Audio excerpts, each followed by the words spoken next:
সুপ্রিয় দর্শক, এই মুহূর্তের সবথেকে বড় খবর। দর্শক, এবার সুপ্রিম কোর্টের প্রধান বিচারপতি ডিওয়াই চন্দ্রচূড়ের আর্জি সরাসরি খারিজ করে দিলেন প্রধানমন্ত্রী নরেন্দ্র মোদী এবং ডিওয়াই চন্দ্রচূড়কে এবার এতদিনে যোগ্য জবাব দিলেন প্রধানমন্ত্রী নরেন্দ্র মোদী বলেই মনে করছে রাজনৈতিক বিশ্লেষকদের একাংশ। দর্শক, আপনারা সকলেই জানেন রাজ্য সরকারের একের পর এক দুর্নীতি ইস্যুতে কঠোর পদক্ষেপ নিয়েছিলেন কলকাতা হাইকোর্টের বিচারপতিরা। সে শিক্ষক নিয়োগ দুর্নীতি থেকে শুরু করে রেশন দুর্নীতিকাণ্ড এবং গরু পাচার মামলা, সবশেষে আপনারা জানেন লোকসভা নির্বাচন চলাকালীন কলকাতা হাইকোর্টের একটি মাত্র রায়ে এই রাজ্যের 25 থেকে 26 হাজার শিক্ষক শিক্ষিকার চাকরি বাতিল হয়ে যায়। এছাড়াও ডিএ মামলা, প্রত্যেকটা মামলাতেই কলকাতা হাইকোর্টের রায়কে চ্যালেঞ্জ করে সুপ্রিম কোর্টের দ্বারস্থ হয়েছে রাজ্য সরকার। আর প্রত্যেকটা মামলাতেই কিন্তু রাজ্য সরকার সুপ্রিম কোর্টে গিয়ে স্বস্তি পেয়েছে। আপনারা জানেন যে ডিএ মামলা চলছে চন্দ্রচূড়ের ডিভিশন বেঞ্চে দীর্ঘদিন। সেই ডিএ মামলার মতো গুরুত্বপূর্ণ একটি মামলা সুপ্রিম কোর্টে কিন্তু পিছিয়ে যাচ্ছে।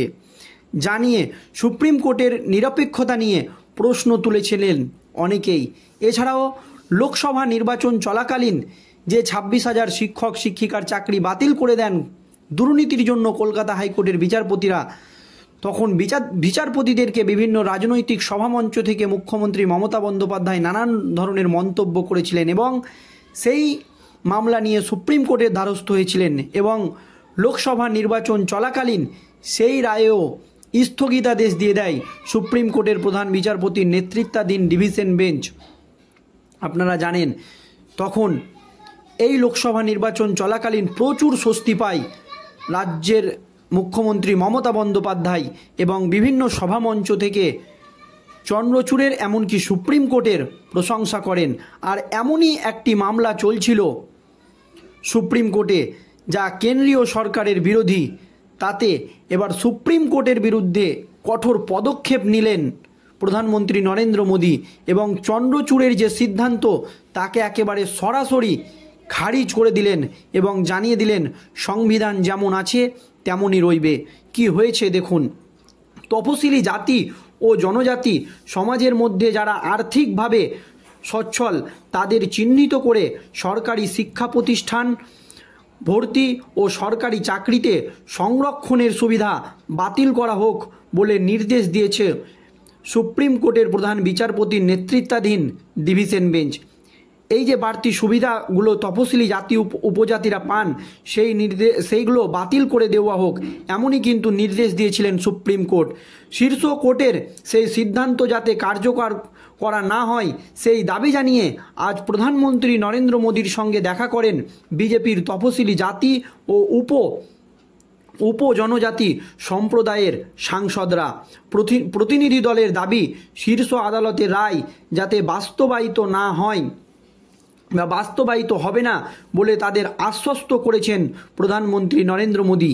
আর এরপরে যা বলেছেন তাতেই কিন্তু রাজ্য রাজনীতি এমনকি গোটা দেশের রাজনীতিতে শোরগোল পড়ে গিয়েছে।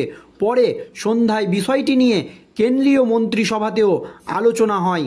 এই নিয়ে রেলমন্ত্রী অশ্বিনী বৈষ্ণব জানান, সংবিধানে তপশিলি জাতি ও জনজাতির জন্য যে সংরক্ষণের কথা বলা হয়েছে তা বজায় থাকবে, এতে কোনো পরিবর্তন হবে না। মানে সুপ্রিম কোর্টের যে নির্দেশ তা কিন্তু মানা হবে না। সম্প্রতি শীর্ষ আদালত একটি মামলার রায়ে জানায় তপশিলি জাতি ও জনজাতি সমাজের মধ্যে যারা আর্থিকভাবে সচ্ছল তাদের সংরক্ষণ বাতিল করে দেওয়া হোক। পরবর্তীতে তপশিলি জাতি ও জনজাতি সমাজে আর্থিক সিঁড়িতে যারা একেবারে নিচে রয়েছে সেই অতি পিছিয়ে পড়া অংশকে চিহ্নিত করে তাদের বাড়তি সুবিধা দেওয়ার পক্ষে রায় দিয়েছিল সুপ্রিম কোর্ট। প্রধান বিচারপতি ডিওয়াই চন্দ্রচূড় সহ 7 সদস্যের বেঞ্চের মধ্যে 6 জন কোটার মধ্যে এবং কোটার পক্ষে রায় দেয়। যদিও আজকের আলোচনায় কোটার মধ্যে বা কোটার বিষয়টি উল্লেখ হয়নি বলে দাবি করেছেন বৈঠকে উপস্থিত রাজ্যের বিজেপি সাংসদ খগেন মুর্মুর।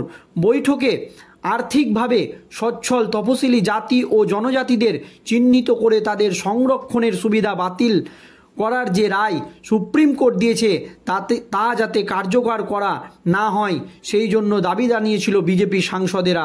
সূত্র মতে বিজেপি সাংসদরা প্রধানমন্ত্রীকে জানান, কাউকে বাদ দেওয়ার চেষ্টা করা হলে নেতিবাচক মনোভাব তৈরি হবে গোটা দেশ জুড়ে।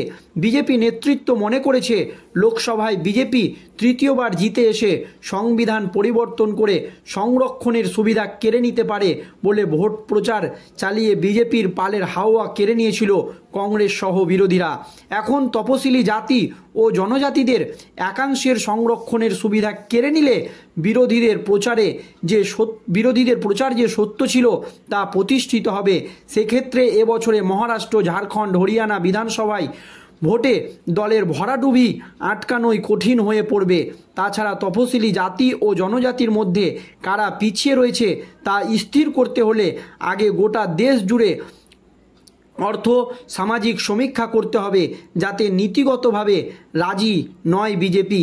আজ প্রধানমন্ত্রীর সঙ্গে বৈঠক শেষে বিজেপি সাংসদ খগেন সিং এবং কুলস্ত বলেন, সুপ্রিম কোর্টের নির্দেশ মেনে আর্থিকভাবে সচ্ছল তপশিলি জাতি ও জনজাতিদের সংরক্ষণের সুবিধা বাতিল করার রায় যাতে কোনোভাবেই রূপায়ণ করা না হয় সেই জন্য আদালতে জানানো হয়েছিল। প্রধানমন্ত্রী আমাদের জানিয়েছেন ওই সিদ্ধান্ত কার্যকর করা হবে না, মানে সুপ্রিম কোর্ট যে সিদ্ধান্ত নিয়েছে সেই সিদ্ধান্ত কার্যকর করা হবে না। পরে বিষয়টি নিয়ে আজ কেন্দ্রীয় মন্ত্রিসভায় বিস্তারিত আলোচনা হয়। বৈঠকের শেষে সাংবাদিকদের অশ্বিনী বৈষ্ণব বা রেলমন্ত্রী জানান, আম্বেদকরের সংবিধানে যে সংরক্ষণের কথা বলেছেন সেই সংরক্ষণ ব্যবস্থা চালু থাকবে, সেখান থেকে সরে আলাদা হবে না বলেই কেন্দ্রীয় মন্ত্রিসভায় সিদ্ধান্ত হয়েছে। তবে বিজেপির ওই দাবি করলেও এই বিষয়ে ভিন্ন পথে হাঁটার ইঙ্গিত দিয়েছে এনডিএ শরিক হাম পার্টির সাংসদ জিতরাম মাঝি। ঘনিষ্ঠ শিবিরে তিনি জানিয়েছেন, সংরক্ষণে যারা সুবিধা পান তাদের মধ্যে আর্থিক বৈষম্য যে রয়েছে তা নিয়ে কোনো সন্দেহ নেই। বিহারে মাঝি পাসোয়ান সমাজ এখনও দারিদ্র সীমার অনেক নিচে রয়েছে, তাদের উন্নয়নের জন্য বাড়তি নজর প্রয়োজন। সূত্রমতে জেডিইউ এর নেতৃত্বে কোটার মধ্যে কোটা দেওয়ার পক্ষপাতী, সেই কারণেই নীতিশ কুমার নিজের রাজ্যে জাতিগত সমীক্ষা চালিয়েছেন। প্রশ্ন হলো, বড় শরিক বিজেপির যেখানে আপত্তি রয়েছে সেখানে ওই নীতি কার্যকরের প্রশ্নে কতটা কেন্দ্রের ওপর চাপ সৃষ্টি করতে পারবেন নীতিশ বা জিতেন রাম মাঝিরা? আগামী দিনে এই কোটার মধ্যে কোটা তথা জাতিগত সমীক্ষার প্রশ্নে এনডিএ শিবিরে আড়াআড়িভাবে ফাটল ধরানোর সম্ভাবনা উড়িয়ে দিচ্ছে না রাজনৈতিকবিদদের একাংশ। তবে সুপ্রিম কোর্টের প্রধান বিচারপতি ডিওয়াই চন্দ্রচূড়ের নেতৃত্বাধীন 6 সদস্যের যে বেঞ্চ রায় দিয়েছিল তা কার্যকর করা হবে না পরিষ্কার জানিয়ে দিয়েছেন প্রধানমন্ত্রী নরেন্দ্র মোদী। এতে সুপ্রিম কোর্টের যে আর্জি তা একেবারে খারিজ করে দিয়েছেন প্রধানমন্ত্রী নরেন্দ্র মোদী।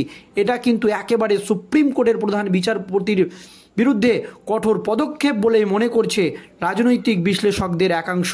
ধন্যবাদ।